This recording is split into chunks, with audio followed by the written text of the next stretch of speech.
तो क्या बात चल रही थी? हाँ।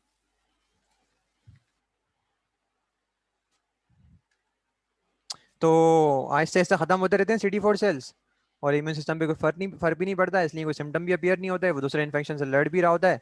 और इम्यून सिस्टम ऐसा करें साइलेंट साइलेंट हो जाता है एक तरह से HIV के खिलाफ। तो इसलिए एक्यूट वाले सिम्टम्स अपीयर नहीं हो रहे होते। तो मैंने काफी सिंपल कर दिया लेटेंट स्टेज को। और फिर क्योंकि इसको आगे तो खैर जाना ही है, चुप करके बैठेगा नहीं, तो आखिर फिर एड्स वाली कंडीशन आपकी शुरू हो जाएगी 10 ईयर्स के बाद, यानी कि 10 ईयर्स के गुजर जाने के बाद भी जो है वो 1 to 3 ईयर्स में। खैर ये वाले ईयर्स आप याद ना भी करें तो इतना कोई मसला नहीं है। स्टेजेस खैर सिम्टम्स याद रखने के लिए स्टेजेस तो याद रखें ताकि कंसेप्चुअली क्लियर तो हो आपका। ठीक है, तो देन फिर आपकी एड्स वाली स्टेज आ जाती है, और एड्स के बाद फिर चौथी स्टेज आपको पता है कौन सी होगी? डेथ। ठीक है, एड्स के बाद देन डेथ, यानी जरूरी नहीं है हर किसी की डेथ हो जाए, किसी किसी की होती है, किसी की नहीं भी होती है। अल्लाह ने बचाना होता है तो अल्लाह बचा भी लेते हैं। अच्छा जी, एड्स में क्या क्या हो सकता है? तो एड्स में मसला ये है कि आपका इम्यून सिस्टम यहाँ पे very weak immune system, very weak immune system, बहुत आपका इम्यून सिस्टम जो है वो यहाँ पे वीक हो चुका है। और वीक होने की वजह से देन फिर अपॉर्चुनिस्टिक इन्फेक्शन यहाँ पर होंगे, तो आप यहाँ पे लिख भी सकते हैं। ठीक है, OI, अपॉर्चुनिस्टिक इन्फेक्शन एड्स वाली स्टेज में आपके आना शुरू हो जाएंगे। अच्छा, और क्या क्या हो सकता है? Rapid weight loss. ठीक है, अगेन रैपिड वेट लॉस और भी बहुत सारी डिजीज में होता है, ये नॉन स्पेसिफिक सिम्टम है, लेकिन बहरहाल एड्स में होता है ये रैपिड वेट लॉस। और नाइट स्वेट्स, नाइट स्वेट्स, जो कि मेरा फेवरेट क्वेश्चन है, कि जब भी मुझे कोई लग रहा होता है ना कि TB तो नहीं है, इसको ट्यूबरक्लोसिस तो नहीं, तो मैं उसको ये पूछता हूँ या रात को सोते हुए पसीने तो नहीं आते? तो खैर यानी दूसरी बीमारियों के अंदर भी हो सकता है नाइट स्वेट्स। और एक्सट्रीम फटीक, बेड से उठना ही मुश्किल हो जाएगा उसका, इतनी थकन उसको महसूस होगी ना। यानी एक्यूट में इतना होगा कि वो काम तो कर रहा होगा, लेकिन यहाँ पे एक्सट्रीम लेवल के ऊपर फटीक होना शुरू हो जाती है। अगेन यहाँ पे वही सोलन लिम्फ ग्लैंड्स आपको यहाँ भी मिलेंगे, SLG, सोलन लिम्फ ग्लैंड्स, जो एक्यूट के अंदर मिल रहे थे। और माउथ सोर्स। ठीक है, माउथ सोर्स बेसिकली सिर्फ माउथ में नहीं, जहां जहां पर आपकी स्किन खत्म होने के बाद म्यूकस मेम्ब्रेन शुरू होती है, तो उन तमाम जगहों के ऊपर सोर्स पड़ना या फिर स्पॉट्स आना शुरू हो जाएंगे। और इसके साथ साथ स्किन लीजन्स भी होंगे, स्किन लीजन्स। अब ये सारी जो है ना हर हर बीमारियों की एक एक यानी वो है कैरेक्टरिस्टिक है। किसी में अब अपॉर्चुनिस्टिक इन्फेक्शन कोई है तो उसमें स्किन लीजन्स हो रहे हैं, किसी में माउथ सोर्स हो रहे हैं, किसी में सोलन लिम्फ ग्लैंड्स हो रहे हैं, किसी में नाइट सोर्स हो रहे हैं। तो हर अपॉर्चुनिस्टिक इन्फेक्शन की अपना एक सिम्टम है। ओके, नमोनिया हो सकता है लास्ट स्टेज में, नमोनिया भी हो सकता है। और साथ साथ दिमाग पे अगर असर पड़ गया तो क्या होगा? Memory loss, memory loss and depression. तो ये सिम्टम्स जो हैं वो ये कहानी जो है यहाँ पे आके एड्स पे आके 3 स्टेजेस की खत्म होती है। ठीक है, अच्छा ये जो एड्स की जो डिजीज है ना टोटल, ये मतलब तकरीबन 20 के करीब बताया जाता है, और हमने सारी पढ़ी भी थी। 20 ज्यादा भी हो सकती है, लेकिन 20 तो लाजमन यानी कि आती हैं आमतौर पे। इनको हम कहते हैं 20 एड्स डिफाइनिंग डिजीजेस, यानी कि वो डिजीजेस हैं जिस पे हम रख के एड्स को डिफाइन करेंगे कि हाँ ये होगा तो एड्स के चांसेस हो सकते हैं। फॉर एग्जांपल उनमें से एक है क्रिप्टोकोकल मेनिंजाइटिस। ठीक है ना, उसके अलावा भी काफ़ी सारी हैं। तो ये सारी जो है वो एड्स डिफाइनिंग डिजीज 20 हो सकती हैं। तो यहाँ पे हमारी सिम्टम्स की बात तो यहाँ पे अल्हम्दुलिल्लाह क्लियर हो चुकी है। तो हमने क्या क्या पढ़ा अभी तक? पहले हमने HIV पढ़ा, इंट्रोडक्शन पढ़ा, सेल्स कौन कौन से मुतासर होंगे तो उससे क्या क्या होगा। फिर हमने इसकी साइकिल पढ़ी कि किस तरह के CD4 सेल्स को काउंट में डिक्रीज करता है उनका, वो हमने सीक्वेंस पढ़ा था। फिर उसके बाद हमने डायग्नोसिस पढ़ी, फिर हमने सिम्टम्स पढ़े। ठीक है, अब आ जाते हैं हम इसकी ट्रांसमिशन पे। ट्रांसमिशन, कि ये ट्रांसमिट, ये बड़ा इंपॉर्टेंट, और इससे रिलेटेड मेरे ख्याल से एक दो MCQs आपको लास्ट में मिलेंगे, तो इसलिए आप बड़े गौर तवज्जो से सुनिएगा। Transmission of HIV। अच्छा, सबसे पहले मैं हमेशा मोस्ट कॉमन आपको पहले बताता हूँ और लेस्ट कॉमन आपको बाद में बताता हूँ। तो मोस्ट कॉमनली यानी किस तरीके से ये ट्रांसमिट हो सकता है। तो most commonly it can be transmitted to one person to another person by body fluids. ठीक है, बॉडी के जो फ्लूइड्स हैं सारे नहीं, वो बताऊंगा मैं कौन कौन से, सारे वाले गलती नहीं करना, हर बॉडी फ्लूइड से ट्रांसमिट कर रहे हो, सबसे नहीं होता, कुछ से होता है कुछ से नहीं होता। तो पहले जिनसे होता है वो बता देता हूँ मैं आपको किस किस से ट्रांसमिट हो सकता है। For example it can be transmitted by blood, semen, vaginal secretions, rectal fluid।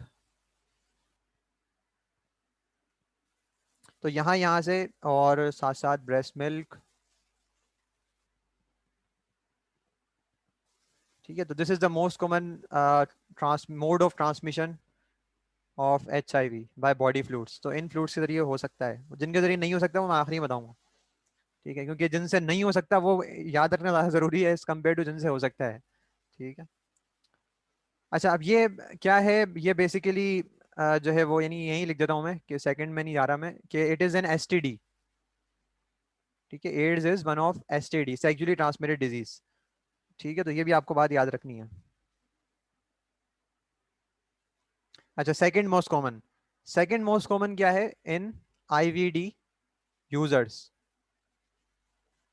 यानी कि IVD का मतलब क्या है, इंट्रावीनस ड्रग यूजर्स जो होते हैं, और खासतौर पे एब्यूजर्स जो होते हैं, इंट्रावीनस ड्रग एब्यूजर। अच्छा, आपको मजे क्या बताऊं कि सिर्फ दो कंपनीज हैं, या सिर्फ दो किस्म की वो हैं मार्केटिंग एजेंसी, या आप क्या कह सकते हैं प्रोडक्ट जो बना रही हैं, जो अपने इस्तेमाल करने वालों को यूजर कहती हैं।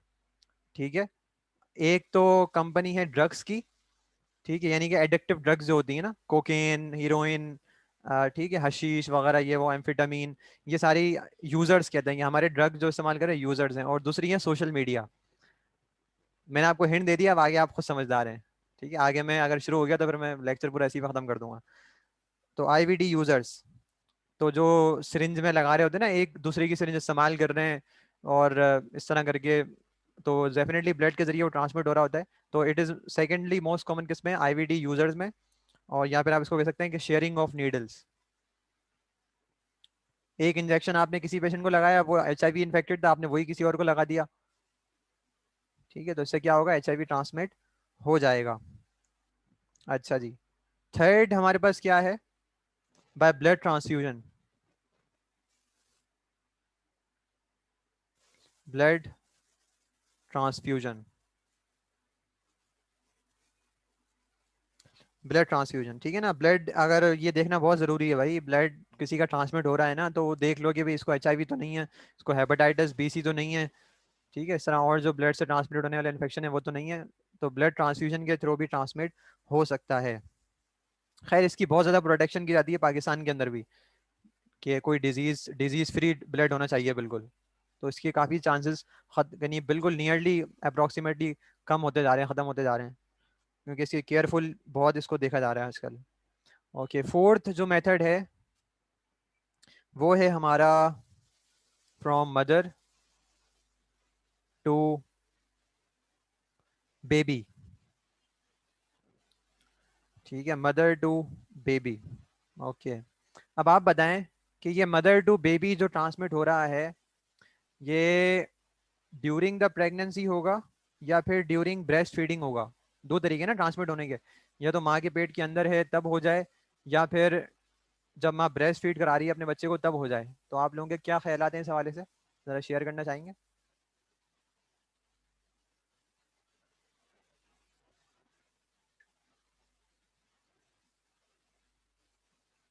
नहीं, इतना वो हार्ड एंड फास्ट रूल नहीं है कि जिसको HIV हो उसे एड्स भी हो। HIV अगर पहले डायग्नोस हो गया ना, तो जैसे 6 महीने में आपने डायग्नोस कर लिया, तो वो एड्स की स्टेज में जाएगा ही नहीं ना वो, तो आप फिर उसको, उसकी ट्रीटमेंट है HAART, highly active anti retroviral therapy.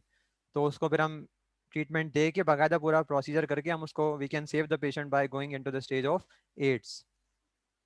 तो एक का जवाब आया, बस सवाल पूछा भी मैंने आप लोगों से, कुछ मेरा जवाब तो दें। सवाल क्या था, सवाल भी दोहराना पड़ेगा। सवाल ये था कि how the HIV can be transmitted from mother to her baby, either breast feeding और थ्रो ड्यूरिंग द प्रेगनेंसी, किसके थ्रू ट्रांसमिट हो सकता है?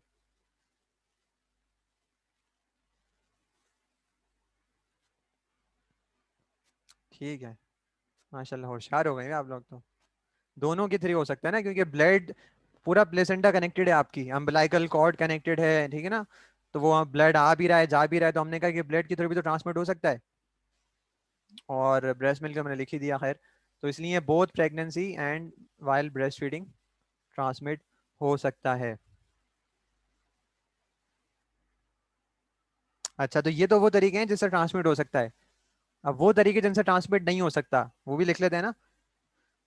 तो नॉट स्प्रेड बाय, अब हेडिंग क्या होगी हमारी? नॉट स्प्रेड बाय, किन किन के जरिए नहीं हो सकता? के टचिंग,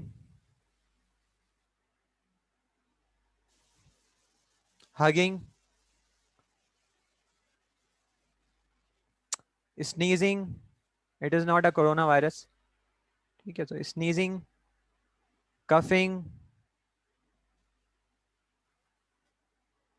और ईटिंग या ड्रिंकिंग विद कॉमन अटेंसिल्स। ठीक है ना। अगर एड्स वाला बंदा, ऐसा नहीं कि आप उसको बिल्कुल ही अछूत समझ लो, करीब नहीं आने देना, टच नहीं करना, हाथ नहीं मिलाना, ठीक है, और उसके बर्तन इस्तेमाल नहीं करने, विद कॉमन अटेंसिल्स। ओके, तो ये वो तरीके हैं जिनसे स्प्रेड नहीं हो सकता। और फ्लूइड्स की बात की जाए, किसके जरिए स्प्रेड नहीं हो सकता? वाटर, ठीक है ना, वो पानी जो उसने पिया वो आपने पी लिया तो नहीं स्प्रेड होगा। और सलाइवा,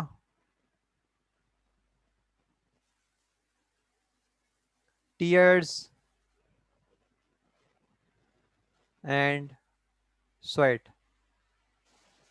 ठीक है, तो इनके जरिए जो है वो ट्रांसमिट नहीं हो सकता आपका एड्स। सही है, तो ये ट्रांसमिशन, मोड ऑफ ट्रांसमिशन के मेथड्स थे। अच्छा, अगर एड्स को डायग्नोस करना है तो एक तो मैंने ब्लड टेस्ट का बताया था, दूसरा हम एलाइजा भी यूज़ करते हैं। वैसे बहुत सारी लाइन है टेस्ट को यूज़ करने की, तो सेकेंडली हम एलाइजा, एंजाइम लिंक्ड इम्यूनोसॉर्बेंट ऐसे, उसको भी हम जो है वो इस्तेमाल कर लेते हैं। हाँ जी, सलाइवा नहीं होता ना सलाइवा के जरिए, तभी तो हम कह रहे हैं कि कफिंग और स्नीजिंग के थ्रू नहीं होगा। क्या मतलब, आप क्या पूछने जा रहे हैं, सलाइवा क्या होता है?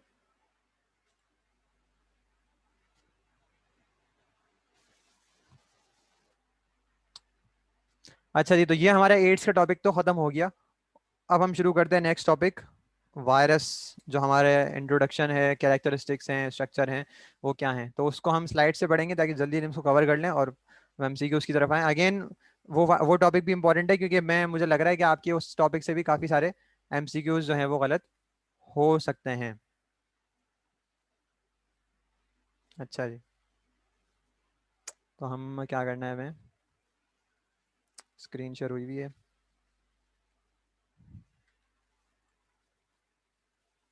तो आ जाते हैं स्लाइड्स पर। तो हर स्लाइड पढ़ने की नहीं होती, ये बहुत केयरफुली देखना पड़ता है कौन सी स्लाइड्स पढ़ने की हैं।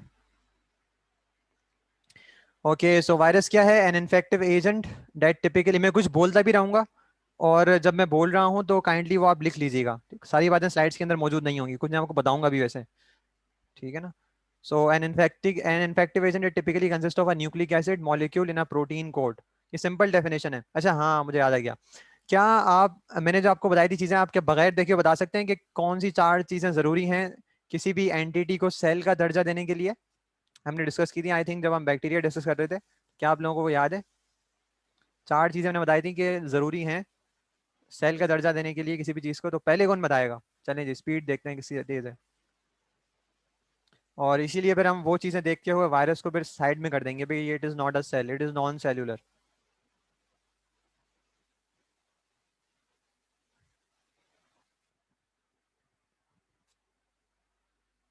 हाँ जी, किसकी स्पीड तेज है? माशाल्लाह, हंसा भी जीत गई। Cell membrane, cytoplasm, nucleic acid यानी कि डीएनए, और राइबोसोम्स। चलो very good. So it is too small to be seen by light microscope. Light microscope से सवाल ही पैदा नहीं होता ना, इलेक्ट्रॉन माइक्रोस्कोप की जरूरत पड़ती है। And is able to multiply only with in the living cells of a host. ये बात हमें मालूम है कि इट रिक्वायर्स लिविंग सेल, उसकी मशीनरी की जरूरत होती है, राइबोसोम नहीं होते तो प्रोटीन कैसे बनाएगा ये। Viruses do not have cells that divide. ठीक है, इनके पास यानी कोई अपनी सेल्स नहीं है, कोई अपनी मशीनरी नहीं है जिसके जरिए डिवाइड हो सके। और ये जो न्यू वायरसेस होते हैं, they are definitely assembled in the infected host cell. ठीक है, बाकी छोड़ दें आप।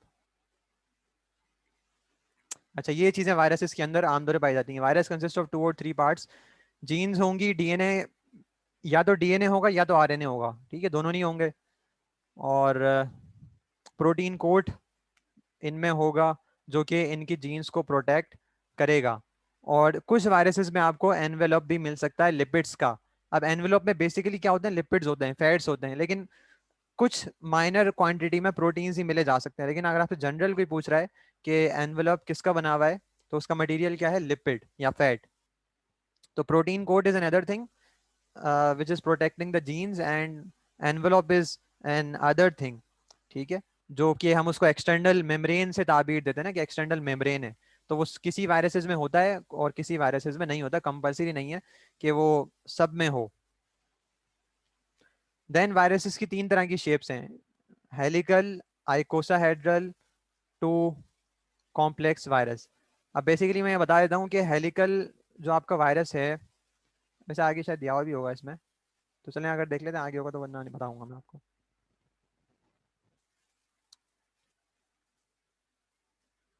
डिस्कवरी, अब डिस्कवरी का भी आपका टॉपिक दिया हुआ है सिलेबस में, तो इसको भी जरा टच कर लेते हैं।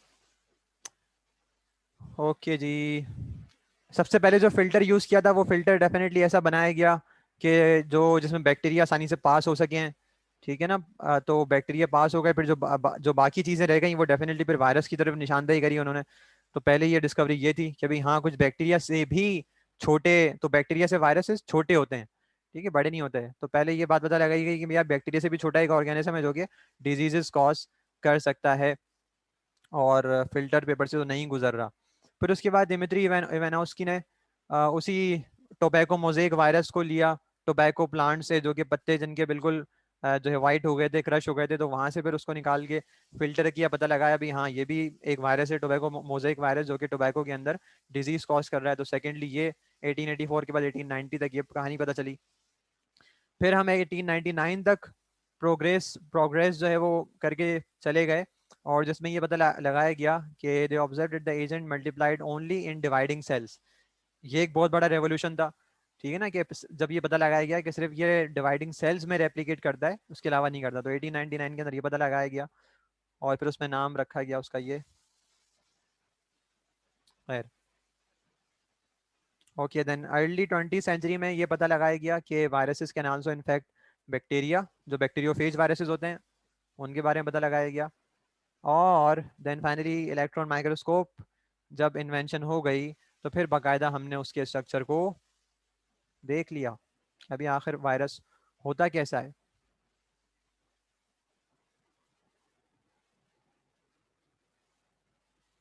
ठीक है, सो वही सिग्निफिकेंट बस वही थे, theories are not important, characteristics, ये बातें बड़ी इंपॉर्टेंट है।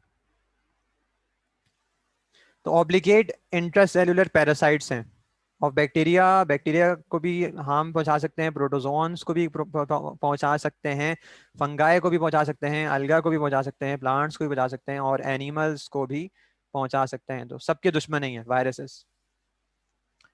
अल्ट्रा माइक्रोस्कोपिक साइज, ठीक है, बस इतना याद रखना है, अल्ट्रा माइक्रोस्कोपिक यानी कि लाइट माइक्रोस्कोप से ही बहुत ज़्यादा छोटा होता है, को देखने के लिए इलेक्ट्रॉन की जरूरत है। Not cellular in nature, structure is very compact and economical, do not independently fulfil the characteristics of life. ठीक है, कैरेक्टरिस्टिक्स ऑफ सेल के उसके फंक्शन को उसकी कैरेक्टरिस्टिक्स से पूरा नहीं उतरते।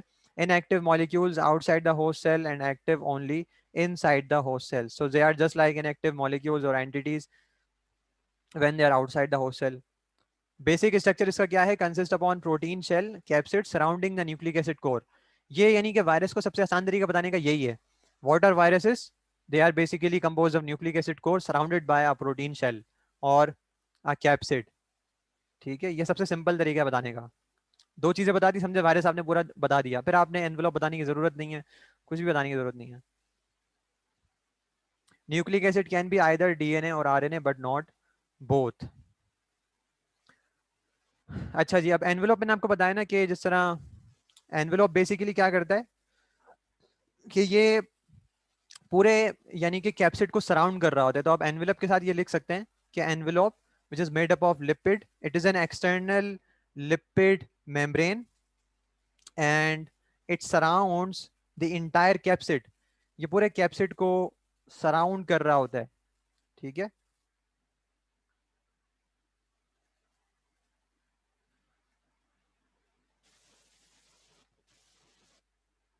अच्छा, अब एनवेलोप्स में सर्टेन प्रोटीन्स भी होते हैं। ठीक है, लिपिड्स का तो बना होता है लेकिन इनमें कुछ प्रोटीन्स ही पाए जाते हैं, और वो प्रोटीन्स हर वायरसेस से स्पेसिफिक होते हैं।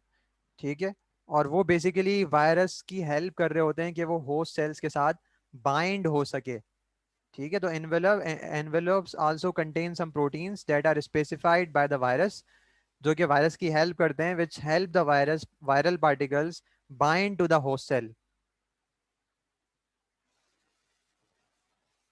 अच्छा, मैंने आपको बता दिया कि एनवेलप हर वायरस में नहीं होते, कुछ वायरस एनवेलप्ड होते हैं, कुछ अन एनवेलप्ड होते हैं, और they are normally present in the animal viruses. Animals को जो नुकसान पहुंचाने वाले वायरसेस हैं, तो एनवेलप्स आमतौर पे उनमें पाए जाते हैं। ठीक है, आगे चलते हैं। Nucleic acid can be double standard DNA, single standard DNA, तो तमाम इसमें मिल सकते हैं ना आपको। तो double standard RNA, single standard RNA, single standard DNA, double standard DNA, तमाम आपको पॉसिबिलिटीज से मिल सकती हैं। Molecules on the virus surface impact high specificity for attachment to host cell. ठीक है, डेफिनेटली, यानी कि हर वायरस हर सेल पे अटैच नहीं हो सकता ना, तो इसलिए वो स्पेसिफिसिटी मैंने आपको बताया, जो एनवेलप्स में जो प्रोटीन होते हैं वो प्रोवाइड कर रहे होते हैं। ठीक है, lack enzymes for most metabolic processes. ठीक है, lack machinery for synthesizing proteins, ribosomes नहीं है ना। Most RNA viruses multiply in and are release from the cytoplasm. ठीक है।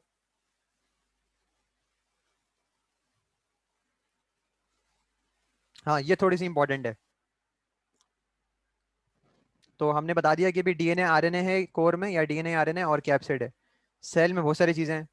रिप्रोडक्शन सिर्फ सेल के अंदर हो सकती है, होस्ट सेल के अंदर हो सकती है, और इसकी इंडिपेंडेंट है। ठीक है ना, सेल के। जेनेटिक कोड डीएनए होगा या आरएनए होगा, सेल में जेनेटिक कोड डीएनए होता है। ग्रोथ एंड डेवलपमेंट इसकी नहीं होती।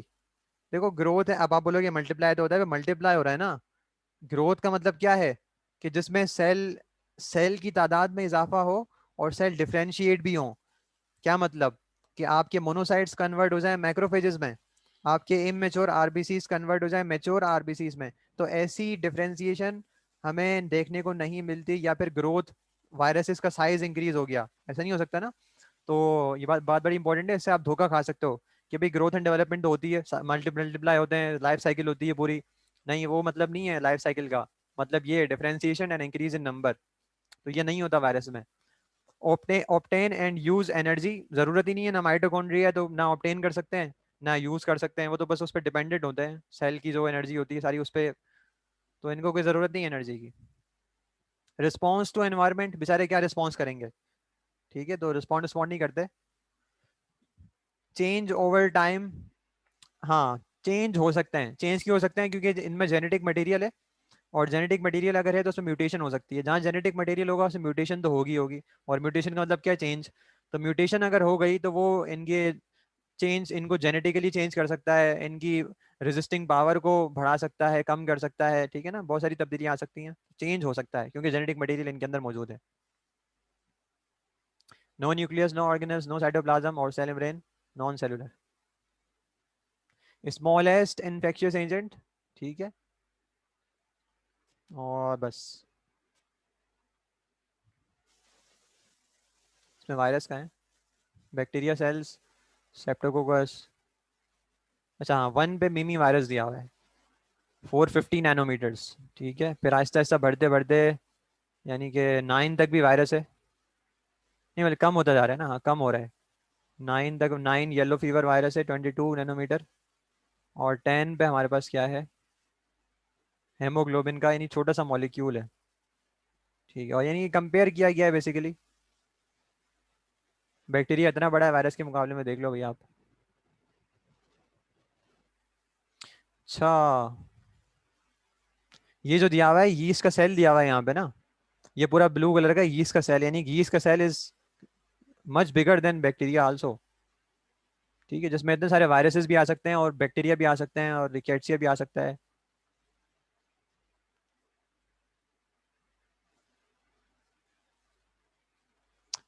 हाँ, स्ट्रक्चर मस्ट सर्व वायरस, जो स्ट्रक्चर हैं वो कुछ फायदा पहुंचाएं वायरस को। क्या फायदा पहुंचाएं?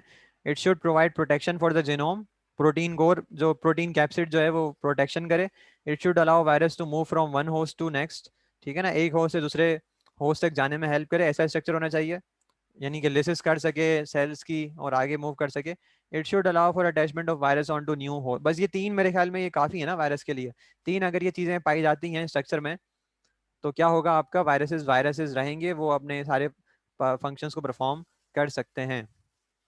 All virions contain a nucleocapsid which is composed of nucleic acid and a protein code. अच्छा, वेरियन बेसिकली ये होता है जिसमें विरुलेंस ज्यादा हो। ठीक है, विरुलेंस यानी कि इन्फेक्शन पावर जिसमें ज्यादा होती है तो उसको विरोन से ताबीर देते हैं। तो उनमें जो है वो न्यूक्लियोकैप्सिड, यानी कि बेसिकली उनका मर्ज हुआ हुआ होता है एक तरह से, न्यूक्लियस और यानी कि डीएनए आरएनए और कैप्सिड, तो उसको न्यूक्लियोकैप्सिड से हम तशबीह देते हैं। Some viruses consist only of a nucleocapsid, others have additional components. ठीक है, अगेन साइज का वो डिफरेंशिएशन है। न्यूक्लियोकैप्सिड मैंने बता दिया आपको, the capsid and the nucleic acid together are called the nucleocapsid. Virion क्या है? Fully formed virus that is able to establish an infection in a host cell, जिसकी विरुलेंस ज्यादा हो, जो इन्फेक्शन कर सके। फुली मेच्योर फॉर्म्ड वायरस, उसको हम कहते हैं विरियन। कैप्सिड, इसके सब यूनिट क्या हैं? कैप्सोमेर्स हैं। ठीक है, और पूरा इसको हम कहते हैं कैप्सिड। अच्छा, अब ये जो कैप्सिड है ना, कैप्सिड डिपेंड, ये पता लगाएगा कि वायरस की स्ट्रक्चर कैसा होगा। ठीक है ना, ये बात पता होनी चाहिए आप लोगों को। कैप्सिड पता लगाएगा कि वायरस का स्ट्रक्चर कैसा, क्योंकि हम कहते हैं कि capsid come in many forms, capsid बहुत सारी फॉर्म्स में आपको मिल सकता है। ठीक है ना, तो कैप्सिड, अब जैसे कि फॉर एग्जांपल हमने कहा था आइकोसा हेड्रल है, तो उसका कैप्सिड आइकोसा हेड्रल होता है, उसकी वजह से उसकी शेप आइकोसा हेड्रल हो जाती है। या पॉलीहेड्रल भी उसको कहते हैं ना। बेसिकली आइकोसा हेड्रल हम किसको कहते हैं? जिसकी जो ट्राइंगुलर शेप होती है। मैं एक मिनट आपको दिखाता हूँ आइकोसा हेड्रल की शेप। कहाँ है ये रहे आइकोसा हेड्रल। मेरे एक और भी है। तो ये जो, यानी कि आपके पास ये ट्राइंगल नजर आ रहे हैं ना, 1 2 3, ये इनको हम कहते हैं फेसेस। यानी कि ये हमारी तरफ हैं, ये वायरसेस का चेहरा होता है इनका आइकोसाइड। तो ये 20 ट्राइंगल इस तरह बन जाते हैं, 20 फेसेस बन जाते हैं, तो that's why they are known as आइकोसाहेड्रल।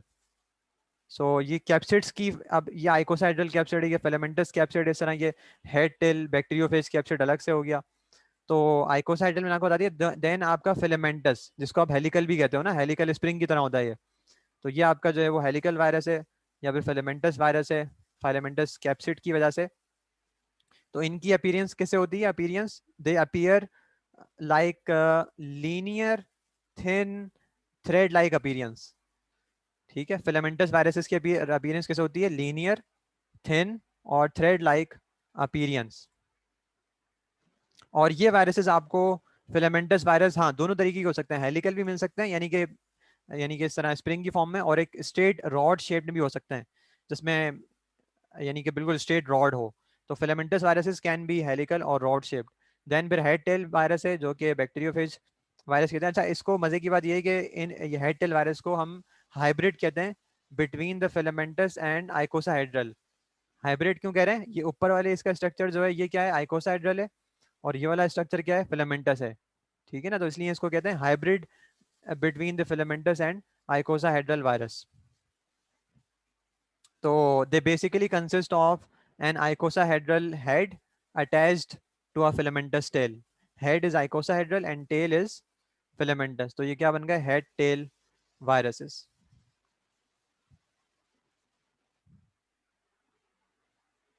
अच्छा जी, अब हम आते हैं इसकी साइकिल की तरफ कि ये कैसे मतलब वो, हाँ है ना, लेटिक साइकिल, एसोजेनिक साइकिल, खैर उसमें तो हम नहीं जाएंगे, लेकिन सिंपल है इसकी साइकिल जो है, सीक्वेंस पता नहीं चाहिए आपको, फिर आप वो खुद ही माशाल्लाह समझ जाएंगे।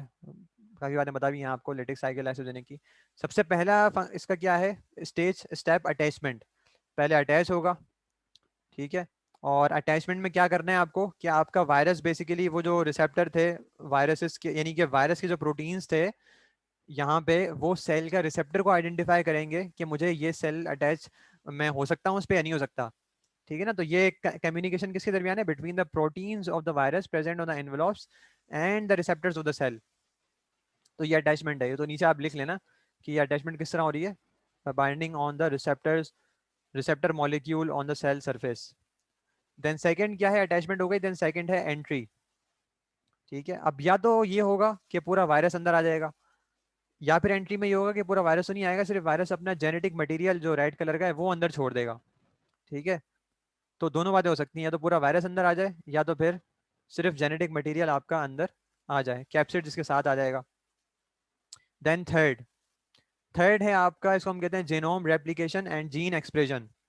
ठीक है, आपका जो जेनोम है वो रेप्लिकेट होना शुरू होगा, और जीन एक्सप्रेशन यानी कि प्रोटीन्स बनाना, वो सारा आपका काम जो है वो शुरू हो जाएगा। तो ये रेप्लिकेशन दो काम हुए, कॉपीज बनना शुरू हो गई आपके डीएनए की, और वायरल प्रोटीन्स आपके बनना, ये बड़ी अच्छी फिगर है, सिंप्लीफाई करके दिया हुआ है, वायरल प्रोटीन्स आपके यहाँ पे बनना शुरू हो गए। ठीक है, होस्ट के राइबोसोम पे बन रहे हैं ना डेफिनेटली। फोर्थ क्या है, असेंबली। ठीक है, न्यू वायरल पार्टिकल्स जो बने थे, they are now assembled from the genome copies and viral protein. Assembly क्या है, वायरल प्रोटीन्स का कॉपीज ऑफ जीनोम के साथ मिल जाना, that is known as assembly. और असेंबली के बाद फाइनल फिफ्थ स्टेप हमारे पास क्या होता है, रिलीज। के रिलीज हो गए ताकि न्यू सेल को इन्फेक्ट कर सकें। के ये हमारा एनवेलोप है, ठीक है, और ये न्यूक्लिक एसिड कोर है।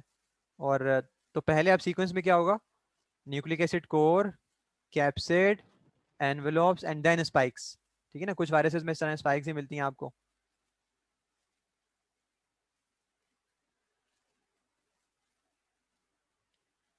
Okay, classification.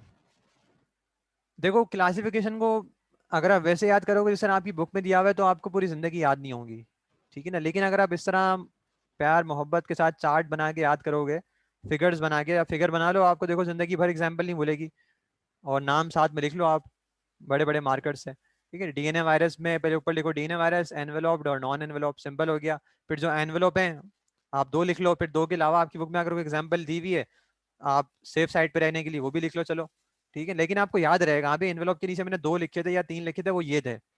नॉन एनवेलोप मैंने फिर मजीद डिवाइड कर दिया था डबल स्टैंडर्ड और सिंगल स्टैंडर्ड में। ठीक है ना, वरना आपकी बुक में तो खिचड़ी पकी हुई है, डबल स्टैंडर्ड और सिंगल स्टैंडर्ड। और सिंगल स्टैंडर्ड में फिर आपने पारो वायरस कर दिया, डबल स्टैंडर्ड में अब एग्जाम्पल तो खैर आप लोगों को याद करनी है इस तरह करके, लेकिन आप याद इसी तरह से करें ताकि क्लासिफिकेशन वाली टेंशन खत्म हो जाए आपको।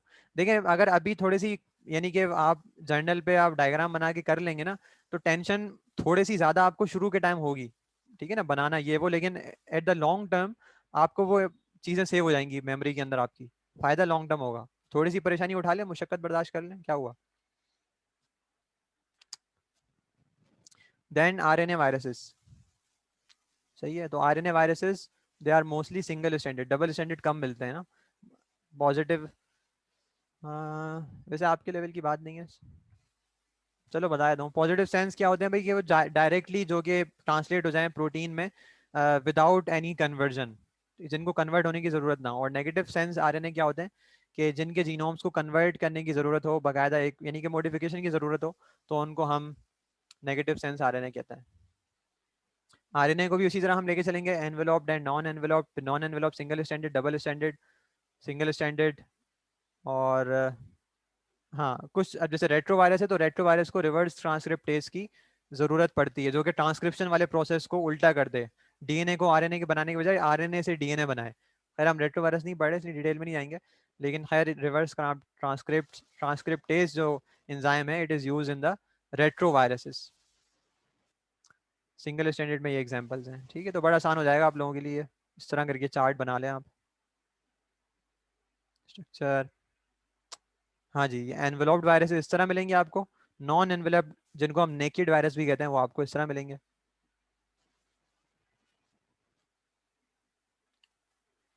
बस ये आपके काम की नहीं है। कोसाहेड्रल हो गया, हेलिकल हो गया, सोमेर्स।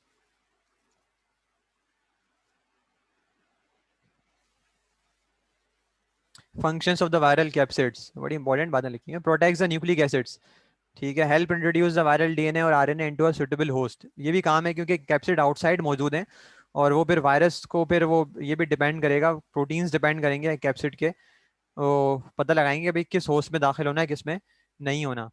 Stimulate the immune system to produce antibodies that can, अब देखो मैंने कहा ना एंटीजन एंटीबॉडी बनाएगी, तो ये एंटीजन कौन लेकर आ रहा है, ये कैप्सिड लेकर आ रहे हैं। कैप्सिड के जो प्रोटीन्स होते हैं वो डिफरेंट एंटीजन लेकर आते हैं, फिर उसी तरह की एंटीबॉडीज प्रोड्यूस होती हैं ह्यूमन बॉडी के अंदर। तो ये भी बड़ा इंपॉर्टेंट फंक्शन है। Stimulate the immune system to produce antibodies that can protect the host cells against future infections.